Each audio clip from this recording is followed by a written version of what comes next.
Hello, gorgeous soul, and welcome to the October spooky, not so spooky, monthly astrology.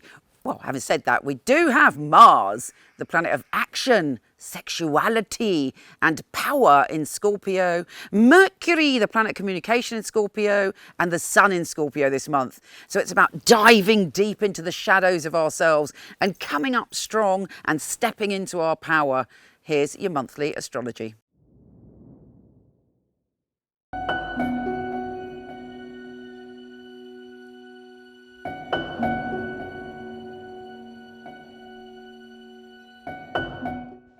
Hey Sagittarius, Mercury, the planet of communication, is going into your universal connection zone, your friendship zone, your networking zone, and putting yourself out there. So you really have a long reach in what you're saying and whatever you're putting out there into the world. People are more receptive to it. You've got your finger on the pulse of what's going on, and it's a good vibe for the majority of this month. With Venus entering Virgo, if you're interested in your career, your reputation, or if you're not working or you're retired, it's like what you believe that you want to put into the world from now on. There's abundance, and you're almost like magnetically attracting really interesting opportunities. And with the networking vibe there as well, it's a great time to put yourself out there in general and be passionate about what you desire. Now, Pluto is going direct, which means you're able to implement some changes that you've thought about for a while. Could be that you're making changes to your security. You want to change the way you attract abundance into your life. You want to make changes that give you true security. So if there's any kind of false security, you are able to have the courage to step forward. You're at the end of a long journey and a long path when it comes to what you want to build up. And now is the time to be really honest with yourself. Now, Mars is entering Scorpio, and for you, it's a bit dreamy. You may feel that it's difficult for you to get your va-va-va-voom. You want to go deep within yourself. You want to meditate. You want to dream a little bit. You want to be intimate and fall inside somebody's heart rather than pushing yourself out there in the world. Nothing wrong with that. We actually dream our life into being.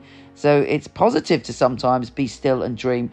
Not not necessarily your character usually, but take this opportunity to work with magic and meditation and poetry and gentle things that fill your soul and your heart. Mainly, allow yourself to think about what you want to put out there in the world and who you want to connect with, because the people you come into contact with this month are very, very important. A great day for that is also the 20th of October, when the Sun joins forces with Mercury, and you're confident enough to actually deliver your message and put yourself out there. Again, network. On the 22nd, we have Mercury entering Scorpio. And again, all for this month, actually, because it's the month before your birthday month, we have this feeling of it's the end of a cycle. Things that are hidden are revealed. You're super psychic. You're super intuitive. You're very emotional. You're very sensitive.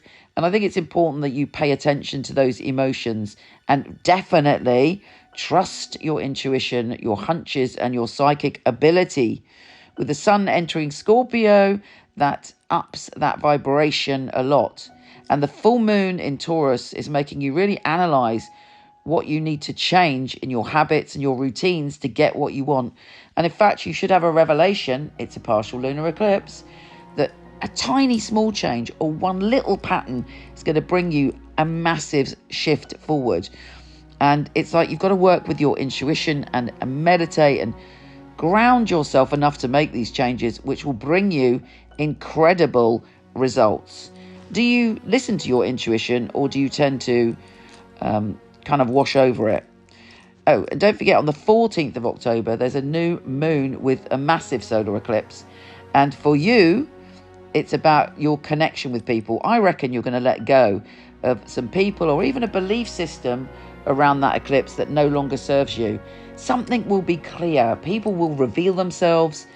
If you've been putting yourself out there in one particular way, you might decide that you want to transform that and connect to people in a brand new way. And that's very liberating. When we let go of something that's not working, or we let go of people or connections that are no longer working, ultimately it's a relief, it's liberating, and we can move on.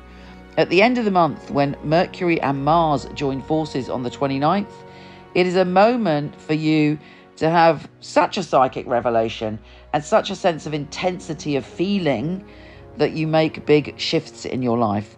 Avoid kind of blurring the boundaries on that day. There could be some temptations in terms of love affairs or kind of wildness that distracts you from reality, escapism in some way. Either way, be careful what you say, because you're saying it with such vigour that people are really listening.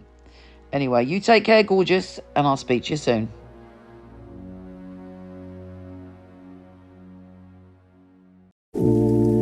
I've had my psychic company for over 20 years. I've always been exceptionally picky about who I have on my team. My psychics are incredible people. They're all emotionally intelligent. They give a very accurate and specific reading, and they're all beautiful and different in their own right. So we got our fabulous psychics here.